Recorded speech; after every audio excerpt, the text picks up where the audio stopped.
देख लिया। पहले देखिए, जैसा मैंने कहा, समय समय की बात है। पहले सपने में भी किसी को पति के रूप में देख लेते थे तो उसी से विवाह करते थे। तो उन्होंने सपने में अनिरुद्ध को पति के रूप में देखा। अब एक बात बताइए, हम सब साधारण जीव है, संसार में रहते हैं। अगर हमें कोई पसंद आता है, शादी करने की इच्छा है, दोनों की बातें हो गई, दोनों ने एक दूसरे को पसंद कर लिया, दोनों को शादी करनी है। अब अगला स्टेप क्या होगा आपका, बताइए। माता पिता को बताएंगे कि भैया ऐसी ऐसी बात है, हमको कोई पसंद है, उससे शादी करनी है ना। फिर माता पिता को जचेगा तो वो दोनों बात करेंगे। हर कोई यही करेगा, पर ये हम साधारण लोग करते हैं। उषा किसकी बेटी है? दैत्य की थोड़ी हरकतें तो आएंगी। उसने रात को सपने में अनिरुद्ध को पति के रूप में देखा, रात तो रात उठाकर ले आए, अपहरण कर कर लेकर आ जाते हैं अनिरुद्ध जी का। अब भगवान को पता चलता है, भगवान के तो बहू स्वीकार है, भेज दो दोनों को, पर बाणासुर को तो हाथों से मुक्त होना है। उसने कहा नहीं, आओ युद्ध करो और ले जाओ। भगवान आते हैं, युद्ध आरंभ होता है। युद्ध में पहला तीर ही भगवान चलाते हैं। वो पहले तीर से ही वो 1000 हाथों से मुक्त हो जाता है। दूसरा तीर भगवान चलाए, इससे पहले महादेव जी बीच में आ जाते हैं। महादेव जी कहते जो करना था हो गया, अब आप बेटी दो और आप बहू ले जाओ। मैं भगवान के विरुद्ध युद्ध नहीं कर सकता। तो बाणासुर को भी तो यही करना था, उसने युद्ध वहीं रोक दिया और भगवान अपने पौत्र और पौत्र वधू को अपने साथ लेकर जाते हैं। इस प्रकार भगवान का भी अब परिवार बढ़ रहा है। यहां पर पांडवों ने एक मायावी महल बनवाया, बहुत सुंदर। तो उन्होंने अपने भाइयों को बुलाया कि आकर देखो, हमने इतना सुंदर महल बनाया है। सब आते हैं, क्योंकि मायावी महल था। दुर्योधन को समझने में थोड़ा समय लग गया, ठोकर लगती है, वो गिर जाते हैं। सामने से द्रौपदी जी जा रही थी। द्रौपदी जी ने सोचा थोड़ा हंसी मजाक करते हैं। द्रौपदी जी ने मजाक मजाक में कह दिया, वही बात मैंने कल कही ना, कई बार मजाक करने में और किसी को ठेस पहुंचाने में इनके बीच एक पतली सी लाइन होती है जो हमें दिखती नहीं है और हम उसको पार कर देते हैं। द्रौपदी जी ने कह दिया, अंधे का पुत्र अंधा। उसी दिन महाभारत का बीज रोपण हो गया था। दुर्योधन वापस आते हैं, अपने मामा के पास आते हैं। मामा से कहा मुझे उस द्रौपदी से बदला लेना है। मामा ने कहा धृत क्रीड़ा का खेल करेंगे, जिससे बदला लेना है, जैसा बदला लेना है ले लेना, पासे मेरे वश में है। खेल आरंभ होता है, बीच सभा में खेल हो रहा है। अब पासे क्योंकि मामा के वश में है, धीरे धीरे पांडव अपना सब कुछ हार गए, धन दौलत राज्य सब कुछ। अंत में अब वो कहते कि अब दांव पे लगाने को कुछ नहीं है, अब कहां खेले। कौरव कहते ऐसे कैसे नहीं है, अभी तो द्रौपदी बची है, उसको दांव पे लगाओ। पहले सबको बड़ा क्रोध आता है, सब कह रही है क्या बात है, लेकिन फिर द्रौपदी जी को दांव पे लगा देते हैं, हार जाते हैं। उस समय द्रौपदी जी रजस्वला अवस्था में थी। उस समय वो कमरे से बाहर नहीं आती थी कुछ दिनों तक, और क्योंकि कमरे से बाहर नहीं आना है तो वो उन वस्त्रों में भी नहीं है, अंदर आराम कर रही है। दुर्योधन ने दुशासन से कहा उसके केश पकड़कर खींचते हुए लेकर आना। जाते हैं, द्रौपदी जी के केशों को पकड़ते हैं और खींचते हुए लेकर आ रहे हैं। वो बार बार कह रही है मुझे ऐसे बाहर मत लेकर जाओ, बाहर गुरु बैठे हैं, राजा बैठे हैं, बड़े बड़े लोग बैठे हैं। खींचते हुए लेकर आते हैं, बीच सभा में पटकते हैं। दुर्योधन कहते हैं इसको निर्वस्त्र किया जाए। इतना अपमान नारियों का उस समय तक दैत्यों की भी सभा में नहीं हुआ था। किसी राक्षस ने भी उस समय नारी का इतना अपमान नहीं किया था जितना यहां पर राजा महाराजा कर रहे थे। कहते हैं हमारे धर्म में तो हमने तो बचपन से या जब से जन्म लिया है, यहाँ पर जितने हमने हमेशा से नारी के सम्मान में महाभारत होती देखी है। ये मोमबत्ती लेकर चलना पता नहीं कौन सिखा गया, वरना हमने तो नारी के सम्मान के लिए महाभारत कर दी थी, सिर्फ नारी के सम्मान के लिए। तो महाराज खूब रोती है वो, साड़ी खींचने लगते हैं, सबको पुकार रही है, कोई तो मेरी सहायता करो। सब देख रहे हो बैठकर, कोई सहायता नहीं करता। साड़ी खींचने लगते हैं, कुछ देर तक तो अपने मुख में साड़ी को पकड़ कर रखती है। कितनी देर पकड़ेगी? दुशासन कितने शक्तिशाली है। जब हार जाती है तब दोनों हाथ ऊपर उठाती है, हे परम पिता परमेश्वर मेरी रक्षा करो, हे द्वारिका के नाथ मेरी रक्षा करो, हे द्वारिकाधीश मेरी रक्षा करो। और उसके बाद तो जो साड़ी बढ़ने लगती है, बढ़ते बढ़ते बढ़ते कपड़ों का पहाड़ लग जाता है, पर वो साड़ी खत्म नहीं हो रही। थक जाता है दुशासन, सच में पहाड़ लग जाता है वहां कपड़ों का, पर वो साड़ी खत्म नहीं होती।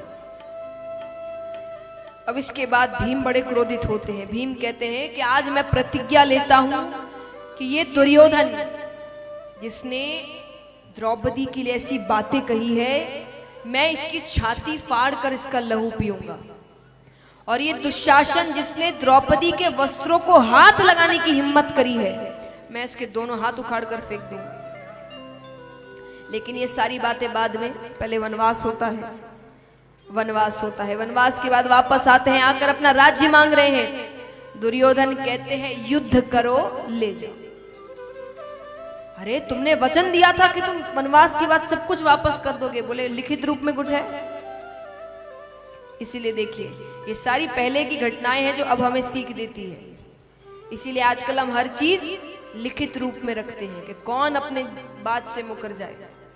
दुर्योधन ने कहा मुझे कुछ याद नहीं कि मैंने देने का कोई वादा किया था, युद्ध करो, ले जाओ।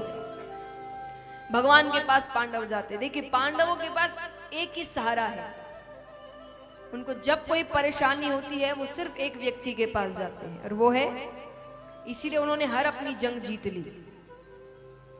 हमारी नजर में तो भगवान लास्ट ऑप्शन होते हैं, है कि नहीं?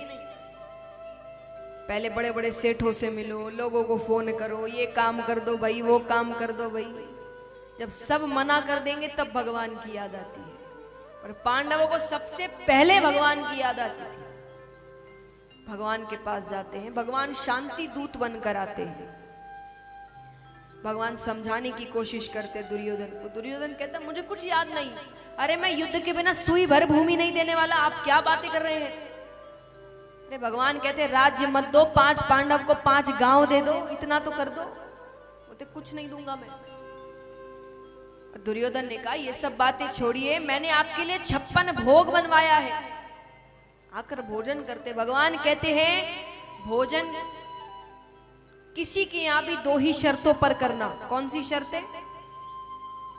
पहली कि जो भोजन करवा रहा है उसके मन में आपके लिए बहुत प्रेम है, बहुत, यानी वो सच में चाहता है आप उसके घर भोजन करो तो कर लेना। दूसरी, आपको बड़ी जोर की भूख लगी है, तब तो जहां मिल जाए वहां कर लो।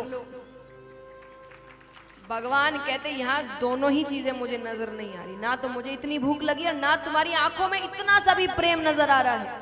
मैं तो विदुर जी के यहां भोजन करूंगा। अब विदुरानी यहां पर विदुर जी से कह रही है कि सुना है कृष्ण आया है। वो घर आ जाता तो विदुर जी कहते राजा है, राजा से मिलने आया है, दासी पुत्र के यहां क्यों आएगा? अरे कोशिश तो करो। विदुर जी कहते ठीक है मैं जाता हूं। विदुरानी ने कहा अगर कृष्ण को साथ लाओगे तो बाजार से कुछ खाने को भी लेते आना, घर पे कुछ नहीं है। ठीक है। विदुर जी जाते। विदुर जी का जाना हुआ और भगवान दरवाजे पे खड़े होकर आवाज लगा रहे हैं, विदुर जी अरे कहाँ हो, अंदर नहीं बुलाओगे क्या? देखिए ये अपने लोगों की पहचान होती है। कोई पराया आपके, देखिए आजकल आवाजें तो इतनी नहीं देते, डोरबेल्स होते हैं, घंटियां होती है, तो आएंगे जो बड़े ही पराये से होते, चुपचाप खड़े रहेंगे, एक बार डोरबेल बजाएंगे, इंतजार करेंगे। और यही आपका कोई मित्र होगा तो वो तब तक डोरबेल से उसका हाथ नहीं हटेगा जब तक गेट नहीं खुल जाता। ये अपनापन होता है कि उसको पता है कि आप गेट खोल के चिल्लाओगे नहीं कि भाई कैसी हरकतें कर रहे हो, क्योंकि आपको पता है वो वैसा ही है। मित्र ऐसे ही होते हैं। तो भगवान भी आते ही जोर से चिल्लाने लगते, अरे कहाँ हो, अरे आजकल तो भूल ही गए, मिलने नहीं आते, ये नहीं करते, खूब बातें कर रहे हैं भगवान। विदुरानी जी कहती, ये कौन आया है जो इतने अपनेपन से पुकार रहा है। विदुरानी बाहर आती और साक्षात दरवाजे पर भगवान खड़े हैं। आइए हम भी प्रार्थना करते किस दिन हमारे घर भी आ जाए भोजन करने इस प्रकार।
में श्याम रिझाना जी, चाहे लोग बोलियां बोले, में श्याम रिझाना जी, चाहे लोग बोलियां बोले, चाहे लोग बोलियां बोले, चाहे लोग बोलियां बोले, चाहे लोग बोलियां बोले, मैं तो बाज ले आऊंगा जी, चाहे लोग बोलियां बोले, मैं तो बाज ले आऊंगा जी, चाहे लोग बोलियां बोले। ना ज्यादा ना कम उन्हें एक बार चाहिए, ना ज्यादा ना कम उन्हें एक बार चाहिए, उन्हें तो काटो वाले शाम का दीदार चाहिए, उन्हें तो काटो वाले शाम का दीदार चाहिए, काटो वाले शाम दने, काटो वाले शाम दने, मन चुसका एक तेरी यारी का, यारी का, यारी का, यारी का, ना तो चेतक चेतक चाहिए जी, ना चुसका लाल यारी का, चेतक चाहिए जी, ना चुसका लाल यारी का। कन्हैया जी को बुला लो जिसके आज नमस्ते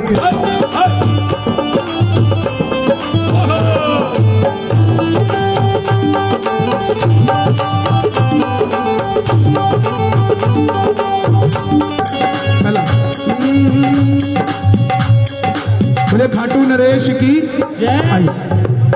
आज हमारे हिंदू सनातन संस्कृति के पवित्र भजनों को पूरी दुनिया में पहुंचाने वाले जय किशोर जी की बहन आज मेरे साथ है चेतना जी, और हमारे लिए सौभाग्य की बात है कि अब हमारे सुजानगढ़ की हैं, इसलिए आज खाटू बाबा शाम के फागुनी मेले में आपके दर्शन करने का मौका मिला है। मैं दो शब्द आपसे भी लेना चाहूँगा। सबसे पहले जय श्री श्याम। जय श्री श्याम।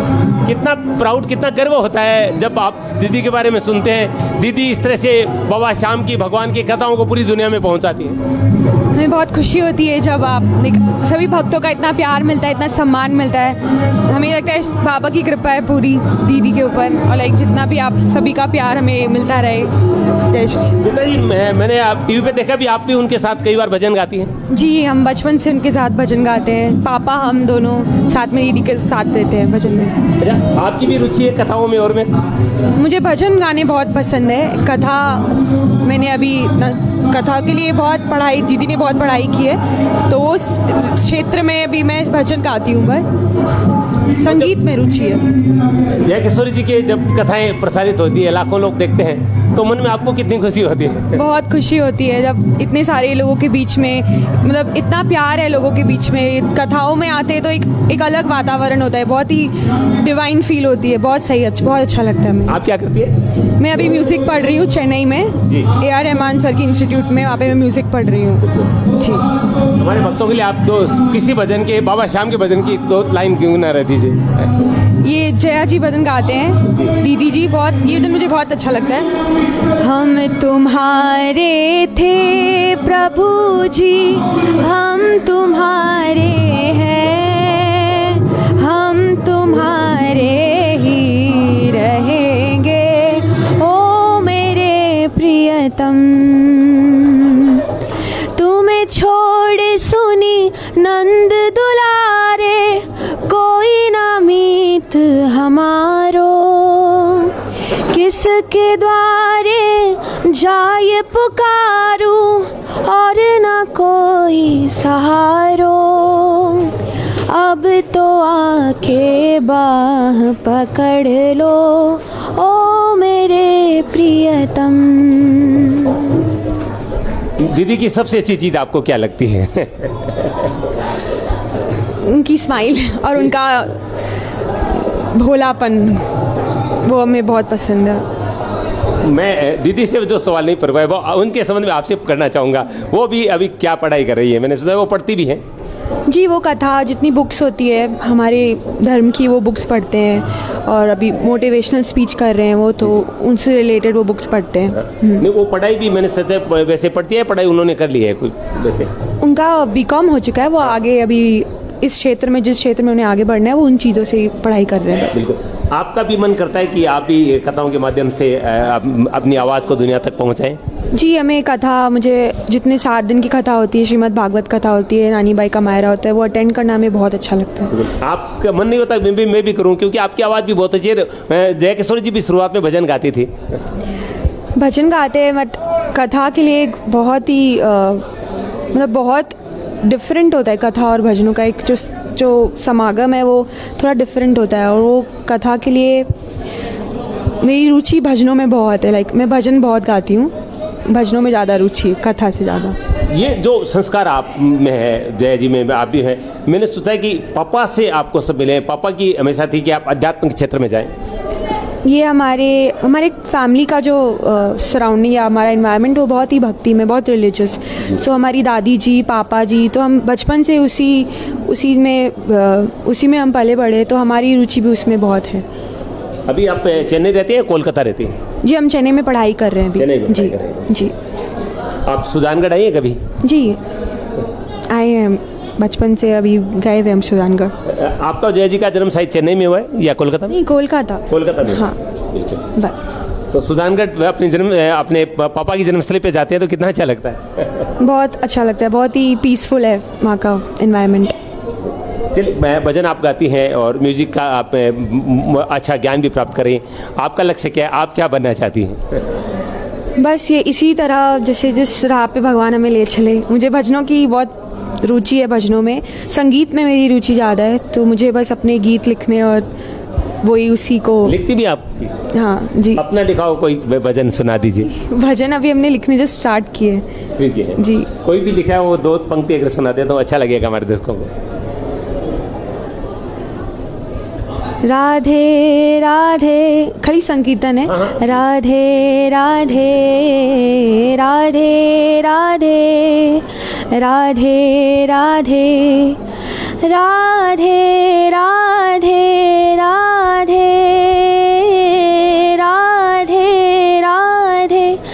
राधे राधे राधे राधे राधे राधे राधे। आखिरी सवाल जो मैं जया किशोरी जी से भी पढ़ चुका हूँ, आप एक नारी होने के कारण और जिस देश में महिलाओं को देवी के रूप में पूजा जाता है, उस देश में नारी की जो दशा वर्तमान में जिस तरह की घटनाएं होती है उत्पीड़न की महिलाओं के साथ, कितना दुख होता है आपको? बहुत ही दुख की बात है जो भी हमारी देश में विदेश में चाहिए, हमारी इस प्लैनेट पे जो भी हो रहा है वो बहुत दुख की बात है। लाइक जो सम्मान हमें देवियों को हम सम्मान करते हैं, अगर उसी देश में अगर ऐसा होता है तो बहुत ही नॉट अ गुड थिंग, बहुत ही बुरी बात है। आपको क्या लगता है इसका इलाज क्या है, कैसे इनको रोका जा सकता है आपके ओपिनियन से? लोगों को और शिक्षित करने की ज़रूरत है और लोग जाने की जितने भी केसेस होते हैं उसमें ज़्यादातर यही है कि लोग शिक्षित नहीं होते या फिर बहुत ही मतलब भावनाओं में बहुत ही मतलब अग्रेसिव बहुत रहते हैं लोग। तो लाइक शांति कैसे मिले, शांति की हमें ज़रूरत और है देश में हमारे। और एक कहीं ये भी कारण है कि हम साहित्य से दूर होते जा रहे हैं, सोशल मीडिया के माध्यम से जो गंदगी परोसी जा रही है उसका भी कारण हो सकता है।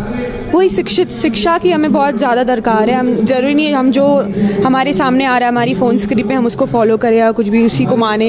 हमें खुद की भी शिक्षा करनी, हमें खुद पढ़ के खुद हमें अपना नॉलेज गेन करना चाहिए। बहुत बहुत धन्यवाद बातचीत के चेतना जी।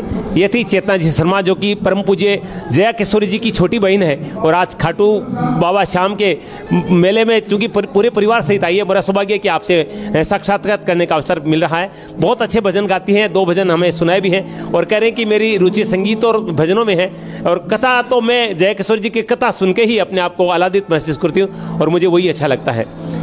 आप सभी को बाबा श्याम के फागुन महोत्सव की हार्दिक शुभकामनाएं। जय श्री श्याम। ऐसे सुलगला मैं शिव कुमार तिवारी अपने सहयोगी विवेक तिवारी के साथ आप सबका धन्यवाद, नमस्कार। सभी अपने स्थान पर नृत्य करेंगे। आइए। और जो आगे खड़े हैं वो सारे फोन जेब में। ये अलग बीमारी लगी है हमें, लाइव आनंद नहीं लेते, वीडियो बनाकर घर जाकर देखोगे। यहाँ पर सब फोन जेब में, नृत्य करना है, सबको आनंद लेना है। वीडियो बन रहा है, आप बाद में उनसे ले लेना। आइए। था बिन नाथ अनाथ की जी कुण राखे है टे। था बिन नाथ अनाथ की जी कुण राखे है टे। और भगवान से कहते हैं कि महासा था के मोकला जी, कि हम जैसे आपके पास बहुत सारे होंगे, कि महासा था के मोकला जी था सा तुम्हारे थे ही एक खाटू का राजा मेहर करो।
कहते हैं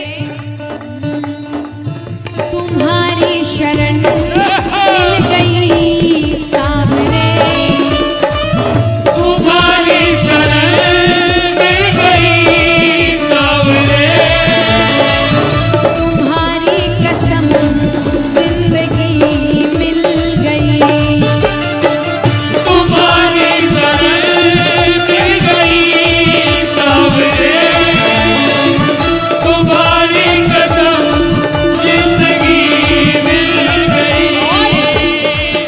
हमें देखने वाला कोई न था, हमें देखने वाला कोई न था, तुम जो मिले बंदगी मिल गई, हमें देखने वाला कोई न था, तुम जो मिले बंदगी मिल गई।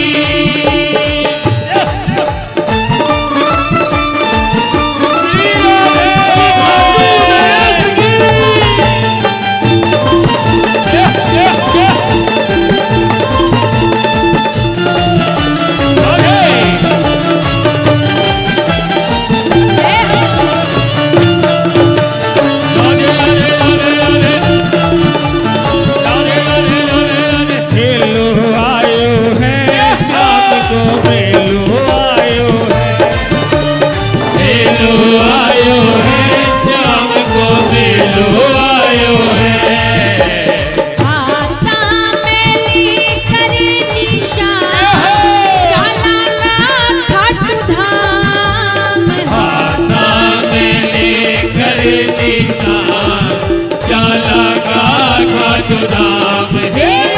आयो है मेलो आयो है, ओ हेलो आयो है मेलो आयो है, और आयो फागण मेलो, आप मारे हेलो, आयो पागल मेलो, अब मारे लो, खाटू धाम चालो, भगता ने संग ले लो, ओ ले लो, आयो पागल मेलो, अब मारे लो, खाटू धाम चालो, भगतान संग ले लो,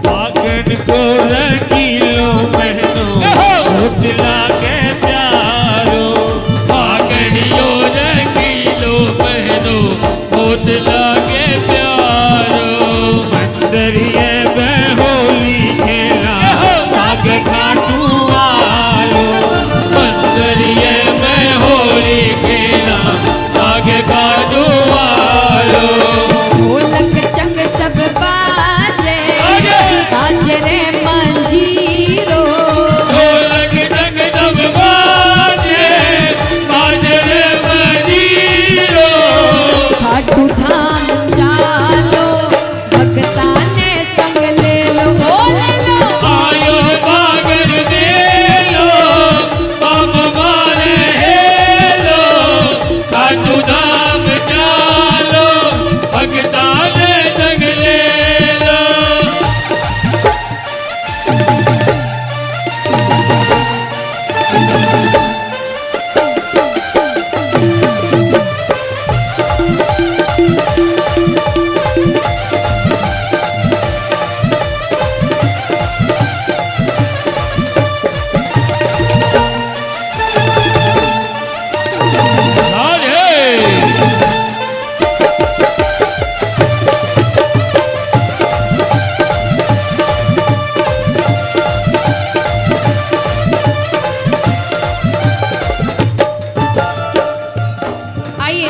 कितने चाहते हैं कि इस बार के फागण के मेले में वो जाए हाथ उठाना? इच्छा बताइए कौन कौन चाहते हैं? देखिए भक्त कहता है, ओ हमको दीदार तुम्हारा हो, हमको दीदार तुम्हारा हो, हमको दीदार तुम्हारा हो, हमको दीदार तुम्हारा हो,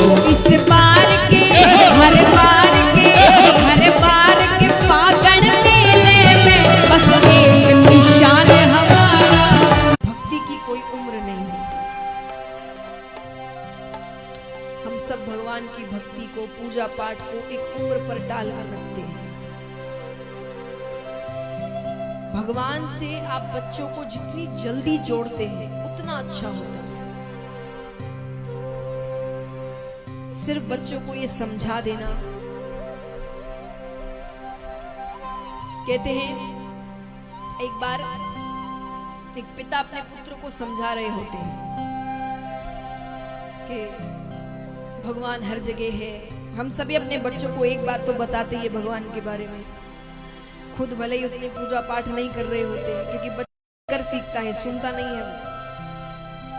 तो समझा तो देते। तो पिता ने भी अपने पुत्र को समझाया कि बेटा कभी कुछ गलत काम नहीं करना, चोरी नहीं करना, झूठ नहीं बोलना, किसी का दिल नहीं दुखाना। क्यों नहीं? क्योंकि भगवान हर जगह से देखते हैं, भगवान हर जगह है। ये कहकर वो भूल गए उस बात को। कुछ समय बाद उस गांव में अकाल पड़ जाता है, अन्न की कमी है। दूसरे गांव उसके वो पिता अपने पुत्र को लेकर जा रहे थे। वापस लौटते वक्त बीच में एक खेत आता है।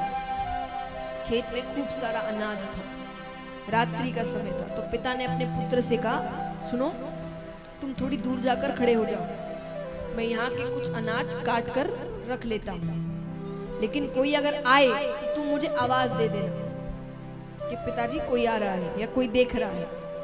ठीक है, बच्चा थोड़ी दूर जाता है, फिर बच्चा जोर से चिल्लाता है, पिताजी रुकिए। पिताजी ने कहा, क्या हुआ? कोई आ रहा है क्या?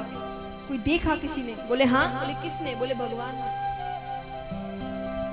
आपने तो कहा था भगवान हर जगह, वो हर जगह से देखता है, और आपने कहा था गलत करेंगे तो उसका परिणाम मिलेगा, तो आपको परिणाम मिलेगा, आप चोरी मत करिए। यानी अच्छी चीजें, भगवान की बातें, ये बच्चों को बचपन में सिखाई जाती है। अगर बचपन में उनके मन में ये बात बैठ जाएगी कि भगवान हर जगह है, आपको हर जगह से देखते, क्योंकि गलती हम हमेशा एकांत में करते हैं। कोई भी गलत काम करना होगा आप अकेले में ही करेंगे। सबके सामने कौन करता है? सब सोचेंगे हमारी इज्जत घट जाएगी। लेकिन जिसे ये पता होगा कि भगवान हर जगह है, वो गलती करने से भी डरेगा। वो ये सोचेगा कि कोई देखे ना देखे, वो तो देख रहा है। और महाराज, यहाँ का सिस्टम ठीक से कभी चले कभी ना चले आपको नहीं पता। वहां का सिस्टम बहुत अच्छे से चलता है। वहां के सिस्टम में इतना सा भी एरर नहीं होता। जैसे कार्य करोगे वैसा दंड मिलेगा। वहां पर एक बात बताइए, यहाँ कितने व्यक्ति हैं जो साल में एक बार या 2 बार परिवार के साथ कहीं घूमने जाते हैं? भले ही कुछ दिनों के लिए, 2-4 दिन के लिए, 4-5 दिन के लिए, पर 1 साल 2 साल में एक ना एक बार तो परिवार के साथ कहीं बाहर निकलते हैं। हाथ उठाना, कितने लोग हैं? अच्छी बात है। उसके पहले आप कितनी तैयारियां करते होंगे, है ना? क्या क्या करते बताइए। सबसे पहले क्या करते? सबसे पहले टिकट बनवाते हैं। जितनी जल्दी बनाएंगे उतनी सस्ती बनेगी।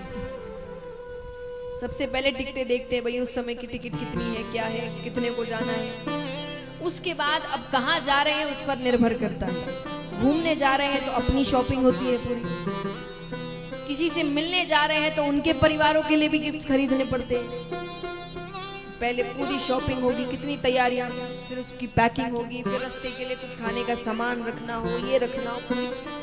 2-4 दिन के लिए, ज्यादा से ज्यादा 1 हफ्ते के लिए कितनी तैयारियां। ऊपर जाने की तैयारियां कितनों ने की है यहाँ पर?